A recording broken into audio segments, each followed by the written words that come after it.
everyone. Welcome to this week's episode of White Coat Wednesdays. I'm Alekya Tummala. I'm a fourth-year medical student at UQ-Ochsner. I'm originally from Claremont, California. I did my undergrad at St. Louis University, and then I got a master's in global health from University of California, San Francisco. And I'm joined today by Oriane Ezedine, and I'm going to let her introduce herself. Hi everyone, I'm Oriane Ezedine. I graduated back in November from the UQ-Ochsner program, and I'm originally from Lebanon and France on my parents' side, but I also spent most of my childhood in West Africa, specifically Côte d'Ivoire.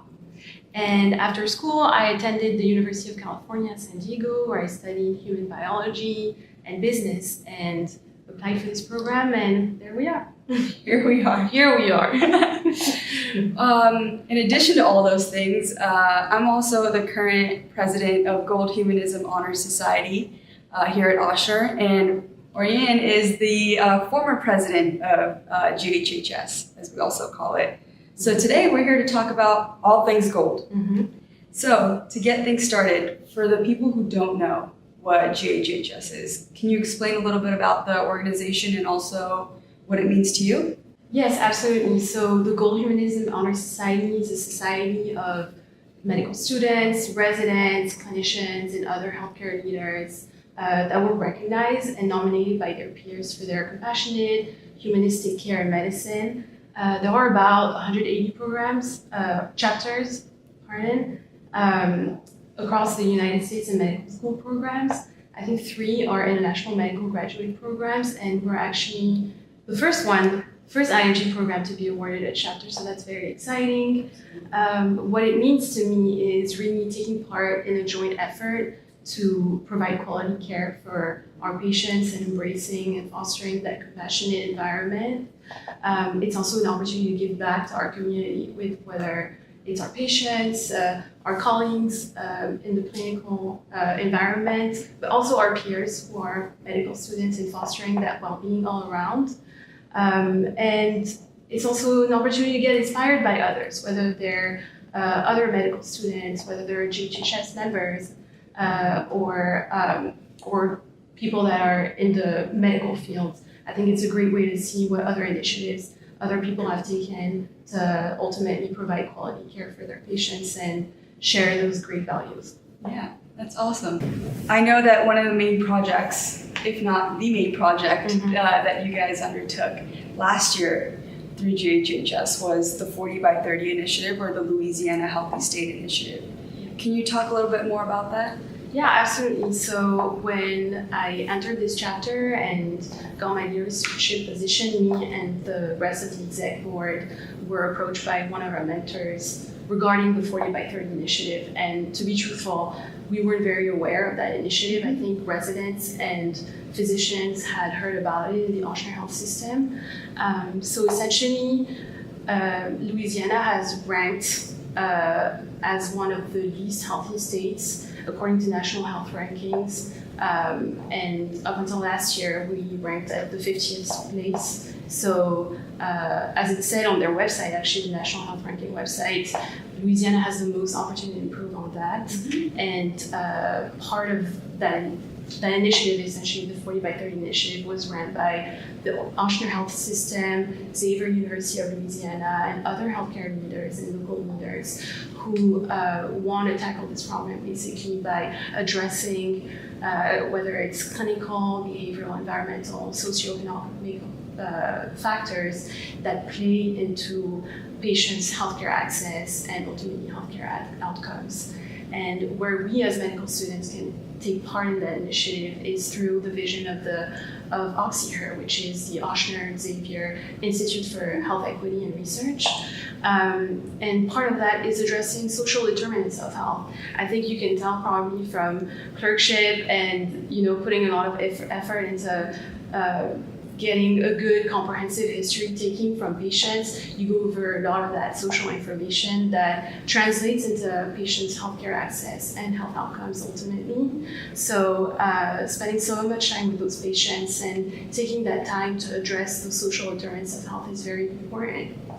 And so what we did, and part of our project was to deliver surveys to third and fourth year medical students because they had some experience in the hospital or in clinic, and we wanted to assess their knowledge and awareness about social determinants of health, health equity, and the 40 by 30 initiative, and measure that and see if there is a potential for including that into medical school curriculum, and there is. So we really want to encourage these students to address the social determinants of health in their discussions with treatment teams and amongst their peers, with patients, and document those on patient electronic health records. Well, I'm glad you talked about that, because I think this is the perfect time to boast about our former exec a little bit. They started this initiative where they wanted to give out social determinants of health badges. And we, as the current exec, were able to complete that project. And I actually have a little bit something to give you. Yeah, these are the badges that we gave the third and fourth year students. And I have some for everyone in the room as well. But yeah, so to your point, I've been going on Epic a lot, obviously, to type notes, but a lot of times the social determinants of health have actually been recorded and updated. So it's nice to see that even from last year to this year, there has been that change in people being more aware and more cognizant of updating it and incorporating the social determinants of health into assessments and plans for these patients. That's great to hear. And it's really nice to see a tangible result of that work. And this was all made possible thanks to the National Gold Humanism Honor Society Foundation. So through that activity grant that we were awarded last year. So very exciting. And I look forward to seeing more throughout the hospital. Cheers. Sure. No, but yeah, no, we've the current exec has been and the current GHHS members have been trying to take forward what you guys started with that with the initiative. And some of the things that we've done with it this year is that we also did a analysis of the SDH questions, or the social determinants of health questions, for the current third and fourth years. And Hannah did a great job. Amazing. Hannah, the Brand Grounds officer, I'm sorry. She did a great job analyzing that data and submitting it to the Ochsner Research Day, so tune into that. And it's a process, but it is just for a better health outcomes. Absolutely. And Bryn's been doing, the outreach officer, Bryn Rubin, has been doing a great job incorporating food insecurity and delving a little bit deeper into that by doing by opening up volunteer opportunities through Meals with Love. We were there last weekend. Yeah. So yeah, it's been nice to continue something and hopefully delve a little deeper into the specific concepts within social determinants of health. That's exciting. I look forward to following that evolution on social media and through our conversations. It's very exciting. Yeah.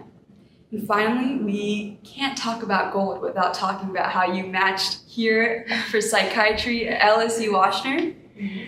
Congratulations. Thank you. We're so excited. For the people who don't understand that reference and aren't really familiar with the area, LSU bleeds gold. So it's only fitting that Ori had to stay here. I had to stay here. You had to. You're gold through and through.